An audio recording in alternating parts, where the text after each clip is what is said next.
Bonjour, je voudrais tout d'abord remercier le professeur Arsène Brook et tout le comité d'organisation pour cette invitation à vous parler donc de une partie de la longue histoire de la découverte des groupes sanguins humains.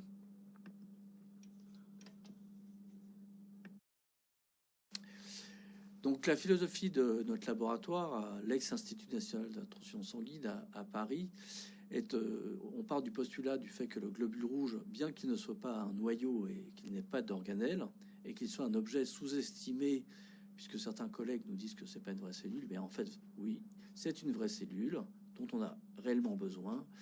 Et de plus, ce n'est pas un simple sac à hémoglobine, puisque ce globule rouge, on le sait maintenant, est capable de transporter des ions des métabolites, de signaliser, de fixer des parasites, des bactéries et autres. Il peut adhérer, coller aux cellules endothéliales dans des conditions pathologiques comme la drépanocytose par exemple. Bien sûr, il nous identifie au travers des groupes sanguins. Et enfin, il a des propriétés tout à fait particulières. En particulier, il est extrêmement déformable et résistant. Alors, du fait de toutes ces propriétés et fonctions, les globules rouges sont impliqués dans de nombreux processus physiologiques et physiopathologiques, et pas uniquement dans les tissus érythroïdes. Donc la question qui se pose, entre autres aujourd'hui, c'est le rôle spécifique des antigènes de groupe sanguin dans tous ces processus biologiques. Tout d'abord, quand on parle de groupe sanguin, avant de parler des fonctions, on pense en premier lieu à la transfusion sanguine. Et même si on a commencé à transfuser bien avant de connaître l'existence même des groupes sanguins. En effet, en préparant ce topo, et je l'ai fait également pour des étudiants, j'ai été visiter, je vous invite à le faire également, le musée de la transfusion sanguine et du don de sang qu'on trouve en ligne, et pour y lire un peu l'histoire de la transfusion à travers les images. Donc, on voit que la transfusion sanguine a commencé le 15 juin 1667 entre un agneau et un adolescent. Donc c'est Jean-Baptiste Denis qui a découvert un adolescent qui était mal en point, puisqu'en effet il avait subi plus de 20 saignées, ce qui était une pratique courante à l'époque quand on allait mal. Et en fait ça, on allait encore plus mal. Donc cette première transfusion, cet enfant a guéri. Ça a entraîné 3 autres transfusions plus tard entre un agneau et un homme. Malheureusement, il y a eu 2 décès. Donc l'aventure s'est arrêtée là et la transfusion sanguine a été interdite en France par le Parlement en 1676. Heureusement, l'histoire rebondit et là vous voyez qu'à la fin des années 1800, on transfuse toujours à partir de sang d'animal. Ici, on voit en 1881 la transfusion de sang de chèvre vers une patiente. En 1883, on assiste à la première transfusion bras à bras entre un époux et son épouse. La patiente va aller beaucoup mieux, même si on sait aujourd'hui qu'il s'agissait d'une aberration immunologique, puisque même si on est compatible au niveau des sentiments, on n'est pas obligatoirement compatible au niveau de ces antigènes de groupe sanguin et d'autres marqueurs. Non, ensuite, la révolution du début du XXe siècle, c'est bien évidemment la découverte des groupes sanguins qui nous permettent aujourd'hui d'avoir des poches immunophénotypées et de passer de 40% de risque d'incompatibilité transfusionnelle lorsqu'on partait soit d'animaux, soit d'époux et d'épouses non phénotypés, à moins de 1% de risque d'incompatibilité transfusionnelle aujourd'hui grâce aux poches immunophénotypées.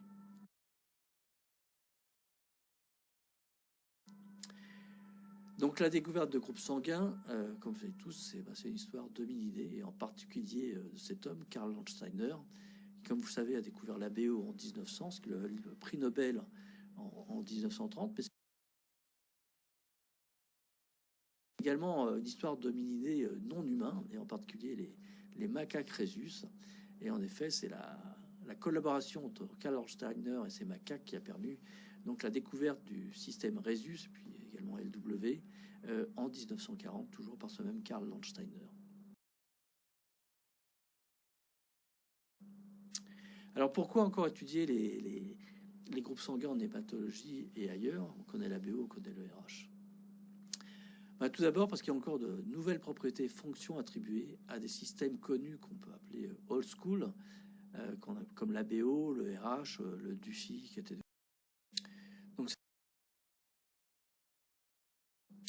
Donc cette diapositive illustre la diversité des structures qui portent les antigènes groupes sanguins. Donc nous avons effectivement des antigènes groupes sanguins qui sont portés ou spécifiés par des sucres, par des carbohydrates. L'exemple typique, c'est l'ABO. D'autres qui sont portés par des protéines qui passent une seule fois la membrane du globule rouge, comme le MNS. D'autres qui sont portés par des protéines qui passent de multiples fois la membrane, comme le RH et le DUFI dont je vais vous parler aujourd'hui, ou bien également d'autres qui sont portés par des encres GPI, donc associées à des protéines transmembranaires, comme par exemple l'OMM dont je vous parlerai également. Bien est associée une diversité de la fonction des antigènes groupes sanguins. Il y a autant de fonctions différentes qu'il y a de types de protéines ou de sucres ou d'enzymes différents qui spécifient les antigènes groupes sanguins. Et pour ne parler que d'eux, je vous montrerai que le RH est un transporteur d'ammonium et que le DUFI, par exemple, est un récepteur de différents parasites. Alors tout d'abord, le système de groupe sanguin Rhésus emblématique, c'est l'archétype d'antigènes de groupe sanguin très immunogène, fortement exprimé et présentant de nombreuses propriétés fonctionnelles. Alors tout d'abord, le rôle structural à la membrane des globules rouges des antigènes Rhésus, et là c'est la puissance de la cytologie, de la génétique et de la biochimie, je dirais, de papa. Avant même qu'on sache ce qu'étaient ces antigènes groupes sanguins, tout simplement en observant des globules rouges normaux et des globules rouges RH nuls, c'est-à-dire qui n'expriment aucun des antigènes RH, on voit qu'il y a une stomatocytose, et ça laissait penser qu'il y avait des anomalies de la membrane du globule rouge en l'absence des antigènes de groupe sanguin Rhésus. Et donc, pour faire une longue histoire courte, on a participé à la démonstration qu'effectivement, ces antigènes de groupe sanguin Rhésus, associés à leur protéine RHAG, pour RH Associated Glycoprotein, est un point d'ancrage majeur de la membrane du globule rouge au squelette dépendant de la spectrine qui sous-tend cette bicouche lipidique. Et quand cette interaction est altérée, on a par exemple les stomatosphérocytoses qu'on voit dans les patients RH nuls. Enfin, l'analyse fonctionnelle des protéines RH, encore une fois pour faire une longue histoire courte, dans les cellules érythroïdes, mais également dans les cellules non érythroïdes, via des homologues des protéines RH, eh bien, ont montré que ces protéines RH constituent une famille, sont les premiers membres d'une famille de transporteurs d'ammonium, et c'est la première famille de canaux à gaz identifiés chez les mammifères.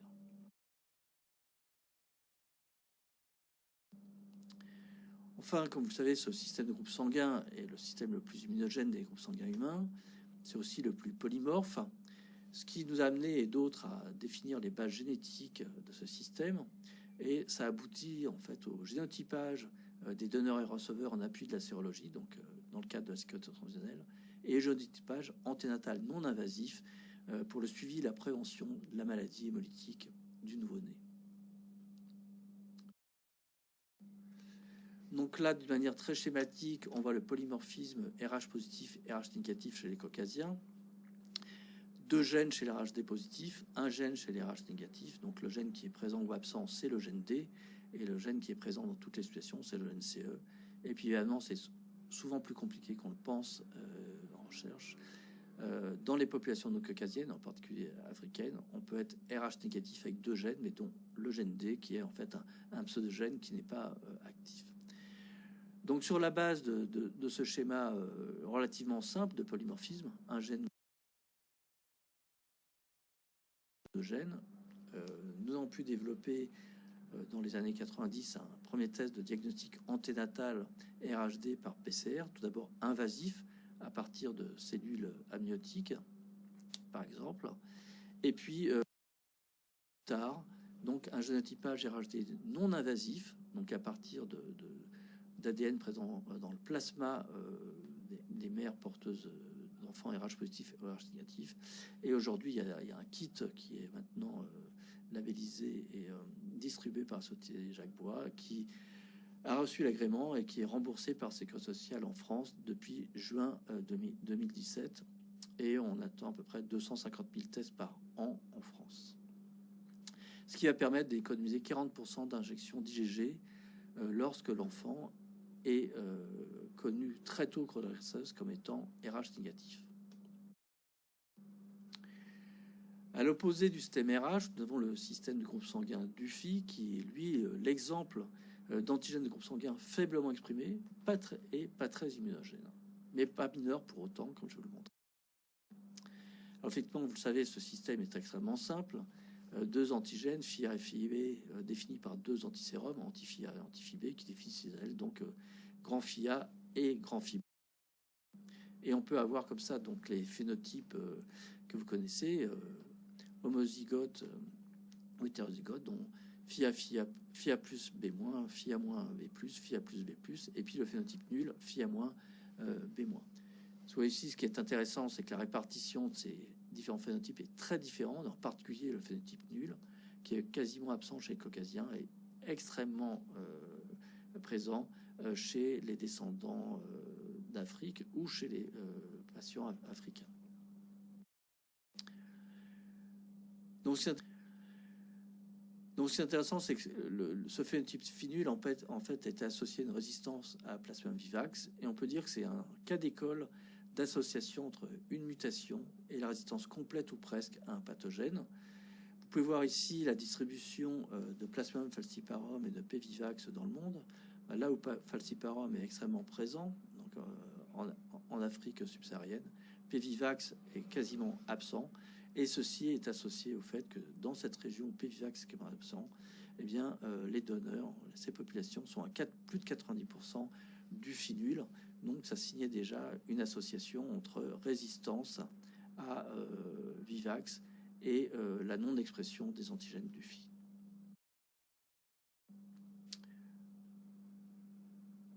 Donc, ça a été démontré formellement plus tard par l'infection par Plasmodium vivax de prisonniers noirs ou blancs, soi-disant bénévoles. En fait, c'était fait à Alcatraz dans les années 70, et il a été montré donc les prisonniers d'origine africaine, qui étaient en majorité du Phi négatif, étaient résistants à Plasmodium vivax, alors que les prisonniers blancs étaient eux infectés par Plasmodium vivax. Donc tout ça s'explique que 65 à 98% des Africains ont des descendants d'Africains sont résistants à Plasmodium vivax.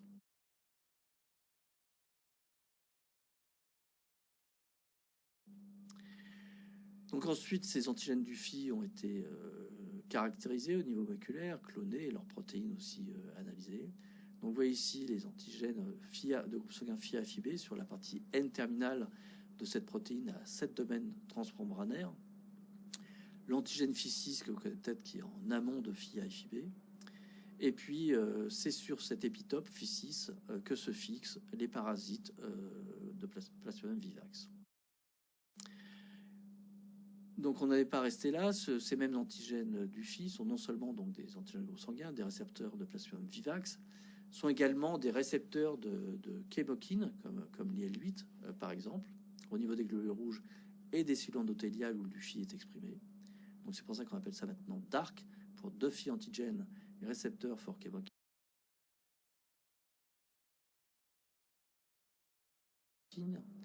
Et plus récemment est apparu que ces antigènes du Phi sont également les récepteurs des leucocidines de Staphylococcus aureus, qui lui donnent une nouvelle fonction ou propriété très importante, et donc cette protéine devient donc la cible de nouvelles approches thérapeutiques, non seulement pour Vivax, mais également pour Staphylococcus aureus.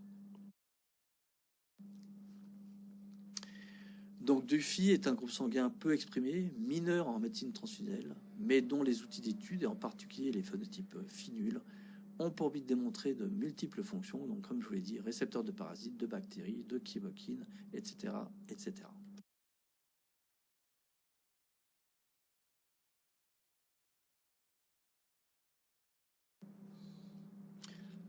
Donc deuxième question, pourquoi continuer à étudier les antigènes groupes sanguins en hématologie et ailleurs? Bien, déjà parce qu'il non seulement il y a, comme je l'ai montré, des nouvelles propriétés et fonctions attribuées à des systèmes connus, Mais il y a également de nouveaux antigènes de groupe sanguin, de nombreux nouveaux systèmes de groupe sanguin à découvrir. Alors ici, vous voyez un état de l'art de la découverte des groupes sanguins, état de l'art de 2021. Donc, découverte qui commence, comme je l'ai dit, en 1900 avec la découverte de l'ABO. Entre 1900 et 1940, donc les débuts, c'est la découverte de 5 systèmes de groupes sanguins, dont le Rhésus. Et puis après, entre 1940 et 1990, en gros, c'est l'âge d'or, avec l'arrivée du test de Coombs dans les années 40-50, avec la découverte de 24 nouveaux systèmes de groupes sanguins. Puis la traversée du désert entre les années 90 et 2010, un seul système de groupe sanguin découvert, c'est le RAG. Et puis, avec l'apparition des approches omiques, donc génomiques, protéomiques, transcriptomiques et lipidomiques, eh bien, une explosion avec, entre 2011 et 2021, 13 nouveaux systèmes de groupe sanguin découverts, donc ces 10 dernières années. Et avec un peu de fierté, donc notre laboratoire, en collaboration avec le CNRGS et en particulier donc l'équipe de Thierry Perrard et Steve Mazouzi, ont participé à la découverte de nombreux nouveaux groupes sanguins. Donc, quelle est la démarche? C'est la suivante. Donc, comme vous voyez ici, donc l'état de l'art en 2021 des systèmes antigènes et anticorps de groupes sanguins. Donc, on part des anticorps anti-érythrocytaires qui permettent de définir à l'heure actuelle 378 antigènes de groupes sanguins qui sont reconnus par l'ISBT. Il y a 345 antigènes qui sont caractérisés, qui définissent 43 systèmes codés par 48 gènes. Et puis il y a également 33 antigènes de groupes sanguins qui sont reconnus par l'ISBT, dont les bases moléculaires sont encore reconnues. Et puis plus de 50 antigènes non reconnus par l'ISBT et dont les bases moléculaires sont également inconnues. Donc ça laisse penser qu'il y a des dizaines de gènes et systèmes de groupes sanguins qui restent à découvrir, ce qui est heureux pour des chercheurs comme nous. Donc je donnais 2 exemples des approches qui ont permis de découvrir des nouveaux antigènes, des systèmes de groupes sanguins dans ces dernières années. Alors le premier, c'est PEL. Donc il y a un nouveau système de groupe sanguin qui a montré qu'il est associé à un défaut d'agrégation plaquettaire. Et ça, c'est le travail de Thierry Perrard et Steve Mazouzi, donc au sein de l'unité et au CNRGS. Donc un anticorps public répertorié, anti-PEL, de base moléculaire inconnue, cross-match avec tous les globules rouges de différents phénotypes, sauf les globules rouges qui proviennent de 4 familles au Québec, autour du lac Saint-Jean, familles qui ont des ancêtres communs immigrés au XVe siècle.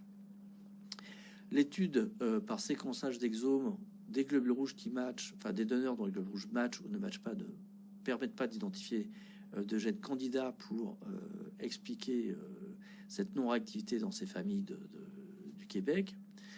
Donc il y a une étude par protéomique comparative qui est réalisée donc entre les membranes de globules rouges positifs et de globules rouges négatifs, et là est identifié le gène ABCC4 comme gène candidat. Et en effet, toutes les expériences, pour faire une longue histoire courte, montrent que ABCC4, en fait, c'est ce qui permet de définir la base génétique d'un nouveau phénotype nul québécois, PEL négatif. En effet, chez tous les individus PEL négatifs étudiés, il y a une large délétion dans le gène ABCC4, et c'est ce qui explique ici dans des systèmes hétérologues que les anticorps anti-PEL ne réagissent pas, ou au contraire réagissent fortement lorsqu'on surexprime donc ABCC4 dans des cellules en culture. On a une surexpression de PEL. Au contraire, lorsqu'on casse le gène PEL dans des cellules K5C2 par exemple, on a une extinction de l'expression de PEL. Donc tout ça montre que le groupe sanguin PEL est un nouveau système groupe sanguin qui est avec le numéro 040 donné par l'ISBT. Et donc c'est le 3e groupe sanguin qui est défini par un transporteur de la classe ABC. Et il a été montré donc que chez les PEL négatifs, il y a une anomalie de l'agrégation plaquettaire, donc ce qui lie l'expression de PEL avec la fonction. Un deuxième exemple, toujours essentiellement étudié par le groupe de Thierry Perard et Slimane Ouzouzi, dans notre laboratoire et au CNRGS, c'est EMM, donc un nouveau système de groupe sanguin associé à des troubles neurodéveloppementaux. Donc là, à nouveau, un anticorps public répertorié, EMM, de base moléculaire inconnue. Crossmatch montre une positivité sur tous les globules rouges de différents phénotypes, sauf chez 5 patients, dont de façon tout à fait intéressante, 3 présentaient des troubles neurologiques, épilepsie, retard mental, dysmorphie faciale, etc. Il y a une étude par séquençage d'exomes qui est réalisée, donc on compare les patients à la population générale, et là est identifié chez les patients négatifs pour EMM des mutations dans le gène PIG, et en particulier le gène PIGG. Donc PIGG, c'est un gène qui code pour les phosphatidylinositols, qui ancrent donc les phosphatidylinositols à la membrane des globules rouges. Donc des mutations dans ce gène PIGG chez les individus EMM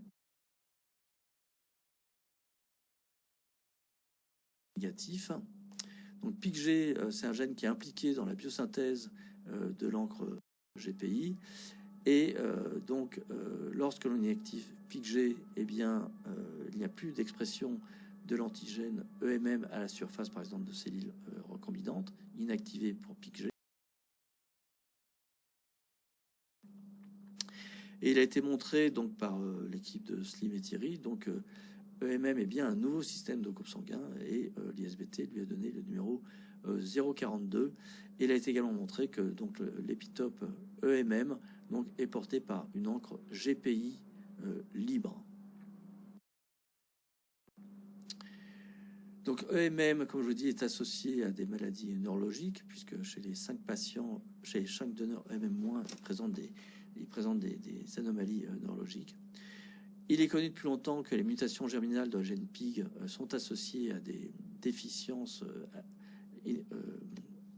génétiques, avec des malformations congénitales, épilepsie, déficit intellectuel, etc. Donc là, comme je vous l'ai dit, il a été démontré formellement que l'expression de PIGG en particulier est essentielle à l'expression de l'antigène EMM, et donc Slim et Azzouzi et collaborateurs ont déposé un brevet pour l'utilisation de l'antigène EMM comme biomarqueur de ces maladies associées aux encres, un déficit des encres GPI. Donc là, nous avons un nouvel exemple, une association entre mutation dans le gène PIGG, non-expression d'un antigène groupe sanguin et des troubles neurologiques. Donc c'est un nouvel exemple de relation entre polymorphisme de groupe sanguin et pathologie non érythroïde, voire même non hématologique. Donc pour finir, je pense montrer que les groupes sanguins, une nouvelle fois, sont les aristocrates de la génétique humaine, avec des pédigrés longs au bras. Des phénotypes nuls qui sont des chaos naturels, qui sont très très informatifs, des outils naturels comme les allo-anticorps qui sont très utiles, et puis enfin l'intérêt de ces polymorphismes de groupes sanguins qui sont associés à différentes pathologies. Pour finir, donc, je voudrais remercier toutes les personnes qui ont participé à l'ensemble de ces travaux au sein de l'unité, mais également dans de nombreux autres instituts. Voilà, je vous remercie pour votre attention.